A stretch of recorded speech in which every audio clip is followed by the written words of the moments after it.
मैं 22 साल की सुडौल गोरी भूरी त्वचा वाली एक खूबसूरत लड़की हूँ। मुझे देखकर मेरे भाई की नीयत खराब हो गई थी। वह किसी न किसी बहाने से मुझे छूने की कोशिश करता था। कभी रात को जब मैं कमरे में अकेली सो रही होती, तो मेरे कमरे में आ जाता और मेरे बदन पर हाथ फिराने लग जाता था। तो कभी मैं किचन में काम कर रही होती, तो पीछे से आकर मुझे जोर से हक कर लेता था और गर्दन पर अपने दांतों से काट लेता था। वैसे मेरा भाई शादीशुदा था और उसकी शादी को काफी दिन हो चुके थे, लेकिन शायद अब उसका दिल उसकी बीवी से ऊब चुका था, इसलिए वह मेरे पीछे हाथ धोकर पड़ा था। मैं भी उसके इरादों को अच्छी तरह से भांप गई थी। एक दिन घर पर कोई नहीं था। भाभी बाहर गई हुई थी। भैया ऑफिस से जल्दी घर आ गए और अपने कमरे में चले गए। फिर उन्होंने मुझे पानी का गिलास लेकर अपने कमरे में बुलाया। जैसे ही मैं कमरे में पहुंची, तो मेरा हाथ पकड़कर बेड पर बिठा लिया। उसके बाद मुझसे प्यार मोहब्बत की बातें करने लगे। और देखते ही देखते मुझे बाहों में भर लिया। मैं भी खुशी खुशी उनकी बाहों में चली गई। उसके बाद उन्होंने मेरा दुपट्टा उतार कर दूर फेंक दिया और मेरी छाती को दबाने लग गए। थोड़ी देर बाद एक एक करके सारे कपड़े फर्श पर नजर आने लगे और फिर मुझे बेड पर पटक कर, मुझे पता है अभी तक आप लोगों से बहुत सारे लोगों ने चैनल को सब्सक्राइब नहीं किया है। उन लोगों से मैं यही कहना चाहती हूँ कि ज्यादा से ज्यादा चैनल को सब्सक्राइब कीजिए। अब से मैं 2 दिन में एक कहानी आपके लिए लेकर आऊंगी, इसीलिए अब चैनल को सब्सक्राइब करना तो बनता है और साथ में वीडियो को लाइक भी कर देना। मेरी भाभी मेरी सहेली की तरह थी। मैं उनसे अपनी हर बात शेयर करती थी और वह मुझे बहन की तरह मानती थी। मेरे भैया और भाभी शहर में रहते थे और मैं गांव में अपने माता पिता के साथ रहती थी। भाभी ने अपने बेटे के जन्मदिन पर मुझे 7 दिन पहले ही बुलवाया था। उनकी शादी को 7 साल हो चुके थे और उनके बेटे का यह तीसरा जन्मदिन क्या था, जिसे वह बड़े धूमधाम से मनाने वाली थी। उन्होंने खास तौर पर मुझे फोन करके बुलाया था और बहुत रिक्वेस्ट भी की थी कि तुम जन्मदिन पर जरूर आना। जन्मदिन वाले दिन मैं तैयार होकर भैया भाभी के घर पहुंच गई थी। डेकोरेशन हॉल में जाते ही भाई ने मुझे गले से लगा लिया था। मैंने उनसे भाभी के बारे में पूछा तो उन्होंने कहा कि बिट्टू बहुत रो रहा था, इसलिए नेहा उसे दूध पिलाने के लिए अंदर गई है। लगभग 1 घंटे में जन्मदिन की पार्टी शुरू होने वाली थी। मैंने भाई को कई दिनों के बाद देखा था। थोड़ी देर बाद जन्मदिन की पार्टी शुरू हो गई थी और देर रात तक पार्टी भी संपन्न हो गई थी। पार्टी पूरी होने के बाद जब बाकी मेहमानों की तरह मैं भी अपने घर जाने लगी थी, तो भाभी ने मुझे रोक लिया था। उन्होंने कहा, प्रिया, सुबह तक सभी मेहमान चले जाएंगे और फिर हम दोनों बाहर घूमने चलेंगे। उन्होंने मुझे रुकने के लिए कहा था। मैं भी घर में रहकर बहुत बोर हो चुकी थी, इसलिए मैंने भी रुकने का फैसला कर की लिया था। मेरे माता पिता ने भी मुझे वहां रुकने की अनुमति दे दी थी। अगले दिन सभी मेहमान चले गए और फिर भाभी और मैंने समय साथ बिताने का मजा लिया। मुझे घर में एक अलग कमरा दिया गया था और वहां आकर आज मुझे 7 दिन हो चुके थे। आने के बाद से ही मैं देख रही थी कि बिट्टू ने भाभी को बहुत परेशान करके रखा था। भैया और भाभी को एक दूसरे के साथ समय बिताने का मौका भी नहीं मिल रहा था। इसीलिए एक दिन मैंने भाभी से कहा कि अब बिट्टू थोड़ा बड़ा हो गया है, इसलिए उसे माँ की इतनी जरूरत नहीं है। आप उसे एक दिन मेरे पास छोड़ दो और आप दोनों बाहर घूमने चले जाओ। फिर उसके बाद भाभी ने कहा कि बिट्टू मेरे पास नहीं रहेगा। मैंने उनसे वादा किया था कि मैं बिट्टू की अच्छी तरह से देखभाल करूंगी। फिर मुझ पर भरोसा करके भाभी अगले दिन भैया के साथ बाहर चली गई थी। उस दिन बिट्टू पूरे दिन मेरे पास था। मैंने उसे बहुत अच्छे से खिलाया था और शाम का घर का खाना भी बना दिया था। उस दिन बिट्टू मेरे पास बहुत खुश जो होकर रहा था। शाम को 8 बजे भैया भाभी घर लौटे थे और भाभी बिट्टू को मेरे पास खेलते देखकर हैरान रह गई थी। उसके बाद फिर भाभी ने कहा, प्रिया, तुमने तो एक ही दिन में बिट्टू पर जादू कर दिया। बिट्टू अपने माता पिता के पास भी इतने शांत से नहीं रहता जितना प्यार और खुशी से तुम्हारे पास रहता है। बिट्टू वास्तव में मेरे साथ बहुत खुश था। रात को सोते समय भी बिट्टू जिद करने लगा था कि वह मेरे पास ही सोएगा। उसकी जिद के कारण मैं भाभी के कमरे में ही सो गई थी और भाभी मेरे कमरे में सो गई थी। आधी रात को अचानक मुझे अपने शरीर पर किसी का हाथ महसूस हुआ। पहले तो मुझे लगा था कि वह बिट्टू होगा, लेकिन धीरे धीरे मुझे समझ में आया कि यह किसी बच्चे का हाथ नहीं था, बल्कि किसी बड़े आदमी का हाथ था। जब मैंने उठकर देखा तो सामने भाई खड़े थे। आधी रात को वे मेरे शरीर पर हाथ क्यों फेर रहे थे, ये मुझे समझ में नहीं आ रहा था। खैर, मैंने उनसे पूछा, क्या हुआ भैया? जी तब उन्होंने मुझसे माफी मांगी और अपने कमरे में चले गए। अगले दिन भी ऐसा ही कुछ हुआ था। आधी रात को भाई मेरे कमरे में आए और मेरे शरीर पर हाथ फेरने लगे। आज तो उन्होंने स्पर्श ऐसी जगह पर किया था जिससे मैं सहम सी गई थी और मैं पानी पानी हो गई थी। उनके इस बर्ताव के कारण मैं उनके कमरे से बाहर निकल गई थी। भाभी गहरी नींद में थी, इसलिए उसे भैया की हरकत समझ में नहीं आ रही थी। जैसे ही मैं उनके कमरे से बाहर आई तो भाई भी मेरे पीछे आ गए थे। मैंने उनसे कुछ कहने की कोशिश की, तभी उन्होंने कहा, सॉरी प्रिया, मैंने तुम्हें नेहा समझ लिया था। रात के अंधेरे में उनसे गलती हो गई होगी, इसलिए मैंने उन्हें माफ कर दिया था और फिर से अपने कमरे में सोने चली गई। कुछ दिन बीत गए थे और बिट्टू मेरे साथ बहुत घुल मिल भी गया था। एक दिन सुबह नाश्ते के समय मैंने भाभी से कहा, भाभी अब मुझे घर जाना चाहिए। फिर भाभी ने कहा, प्रिया प्लीज मेरे लिए कुछ दिन और रुक जाओ ना, मुझे 2 महीने का कुकिंग कोर्स आज ज्वाइन करना है और अब बिट्टू भी तुम्हारे साथ अच्छा घुल मिल गया है, इसलिए मैं तुम्हें बता रही हूँ, तुम उसकी देखभाल कर सकती हो। अगर तुम ऐसा करती हो तो मैं निश्चिंत होकर अपना कोर्स पूरा कर लूंगी। नेहा, पिछले 3-4 महीनों से मैं ये कोर्स करना चाहती थी, लेकिन बिट्टू किसी के पास भी नहीं रहता था। अब जब तुम यहाँ हो तो मैं अपना कोर्स आराम से कर सकती हूँ। कुछ ही दिनों की तो बात है, दोपहर में 2 घंटे का मेरा क्लास होगा और बाकी टाइम फिर मैं घर पर रहूंगी। भाभी मुझसे विनती करने लगी थी।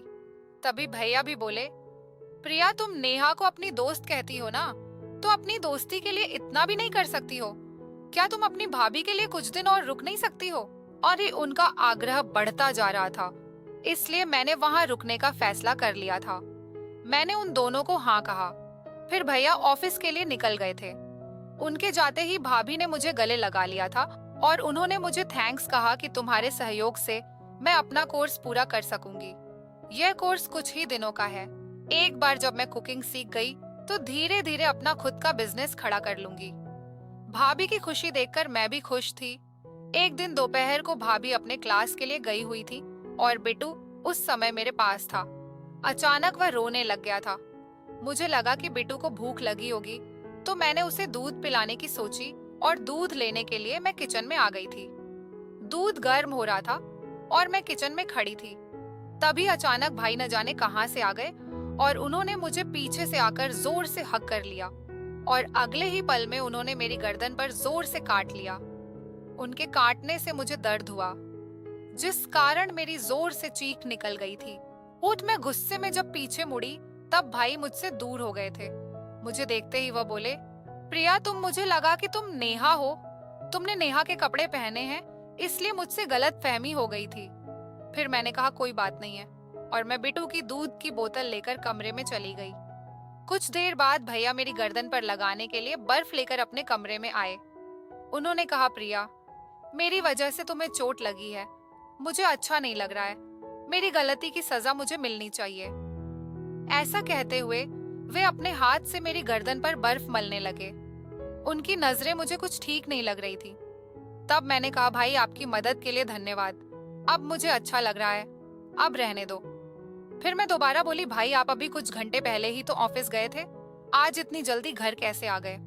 इस पर उन्होंने कहा कि आज ऑफिस में ज्यादा काम नहीं था, इसलिए जल्दी घर आ गया। उनकी बातों पर सहमति जताकर मैं उनके कमरे से बाहर निकल आई थी और बिट्टू को दूध पिलाकर सुला दिया था। कुछ देर बाद भाभी भी घर आ गई थी और शाम को चाय पीते समय हम सब साथ में बैठे हुए थे। तब भैया ने कहा कि रात को हम डिनर के लिए बाहर चलेंगे। इस पर भाभी ने मना करते हुए कहा, रात को 6 बजे से मेरी कुकिंग की ऑनलाइन क्लास है। अमित, मैंने तुम्हें पहले ही बता दिया था। भाभी ने पहले ही अपने ऑनलाइन क्लास के बारे में भैया को बता दिया था। फिर भी भैया डिनर की बात कर रहे थे। इस पर भैया ने कहा, नेहा तुम सिर्फ अपने बारे में मत सोचो, अगर तुम डिनर पर नहीं जा सकती हो कि तो मैं प्रिया को बाहर ले जाता हूँ। वह पिछले कुछ दिनों से हमारे लिए कितना कुछ कर रही है, ये आने के बाद से घर में ही है। प्रिया को भी कभी बाहर जाना चाहिए। भैया ने अपनी मीठी बातों में भाभी को इस कदर फंसा लिया था कि भाभी को उनकी हर बात सही लगने लगी थी। फिर भाभी ने कहा, प्रिया, तुम्हारे भैया सही कह रहे हैं। तुम सच में हमारी बहुत मदद कर रही हो। तुम घर में बोर हो गई होगी। शाम को तुम अपने भाई के साथ डिनर पर जरूर चले जाना। शाम को भैया मेरे कमरे में एक वन पीस ड्रेस लेकर आए थे। फिर उन्होंने कहा, हाँ, डिनर पर जाते समय यह ड्रेस पहन लेना। यह ड्रेस नेहा ने तुम्हारे लिए भेजी है। भैया की बातों में मुझे दम लगा था। मुझे महसूस हुआ कि भाभी के नाम पर उन्होंने अपनी पसंद की ड्रेस मुझे लाकर दी है। फिर उसके बाद डिनर का समय हो गया था, इसीलिए मैंने वह ड्रेस ली और तैयार हो गई। जब मैं तैयार होकर बाहर आई तो भाभी ने कहा, अरे वाह, तुम तो अपने भाई के साथ डिनर पर जाने के लिए बहुत उत्सुक लग रही हो। भाभी की बातों से लगा था कि शायद यह ड्रेस उन्होंने नहीं भेजी थी। मैं उनसे कुछ पूछने ही वाली थी कि तभी भैया बोले, नेहा, तुम्हारी ऑनलाइन क्लास का समय हो गया है। अब हम भी निकलते हैं। रात को जल्दी घर आ जाएंगे। मैं भैया के साथ डिनर के लिए निकल पड़ी थी। भैया मुझे जिस होटल में ले गए थे, वहां मुझे परिवार के लोग कम और जोड़े ज्यादा दिख रहे थे। वहां का माहौल भी बहुत ही रोमांटिक था, लेकिन मैं अपने प्रेमी के साथ नहीं बल्कि अपने भाई के साथ डिनर पर आई थी। फिर माहौल चाहे जैसा भी हो, मुझे क्या करना था, यह सोचकर मैं आगे बढ़ गई। भाई ने मेरे गले में हाथ डालकर होटल में प्रवेश किया था। डिनर करते समय भी वे बार बार मेरी खुली टांगों पर भी हाथ रख रहे थे। मैं जितनी बार उनसे दूर सरकती थी, वे उतनी ही बार मेरे पास आ जाते थे। जल्दी से जल्दी डिनर खत्म करके हम घर आ गए थे। फिर रात को मैंने भाभी के कमरे में सोने के लिए मना कर दिया था। उस रात मुझे ऐसा लगा था कि मेरी वजह से भाभी और भैया को एक दूसरे के साथ समय बिताने का मौका ही नहीं मिल रहा है। रात को मैंने भाभी के सामने भैया से कहा, आज आप अपने कमरे में सो जाइए। मेरी वजह से आप दोनों के बीच दूरी नहीं होनी चाहिए। इस पर भैया ने कहा, हमें साथ सोने की कोई जरूरत नहीं है। इतना कहकर वे दूसरे कमरे में चले गए थे। भैया का व्यवहार और बातें यह बता रही थी कि उन्हें अपनी पत्नी में कोई दिलचस्पी नहीं थी। भैया के जाने के बाद मैं भाभी के कमरे में गई। भाभी का चेहरा उदास दिख रहा था। मैंने उससे पूछा, भाभी, क्या तुम्हारे और भैया के बीच सब कुछ ठीक है? भैया तुम्हें पहले जैसा प्यार करते हैं या नहीं? इस पर भाभी ने कहा, हाँ, सब ठीक है। डिलीवरी के बाद से मेरी सेहत काफी बिगड़ गई है और वजन भी बढ़ गया है। तभी से तुम्हारे भैया मुझसे थोड़ा दूर सा रहने लगे हैं। लेकिन मैं जल्दी ही अपने लिए और उनके लिए भी दुबली हो जाऊंगी। फिर उन्होंने मुझसे पूछा, तुमने अभी तक शादी क्यों नहीं की है? तुम्हारी उम्र अब 22 साल की हो गई है। अब तुम्हें शादी कर लेनी चाहिए। इस पर मैंने कहा, मुझे मंगल दोष है। माता पिता कहते हैं कि मंगल दोष वाली लड़की की शादी मंगल दोष वाले लड़के से ही होनी चाहिए। मैं 22 साल की हो गई हूँ, लेकिन अभी तक मुझे मेरा परफेक्ट जीवन साथी नहीं मिला है, इसीलिए मैं अभी तक सिंगल हूँ।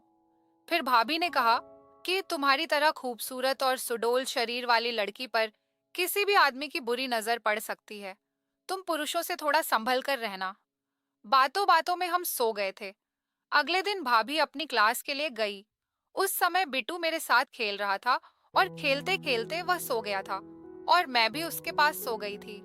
कुछ समय बाद बिट्टू नींद में ही रोने लगा था और मुझे अपनी माँ समझने लगा था। बिट्टू रो रहा था। तभी मैंने भाभी को कॉल लगाई, लेकिन वह कुकिंग क्लास में थी, इसलिए फोन नहीं उठा रही थी। आज बिट्टू मुझे अपनी माँ समझ रहा था।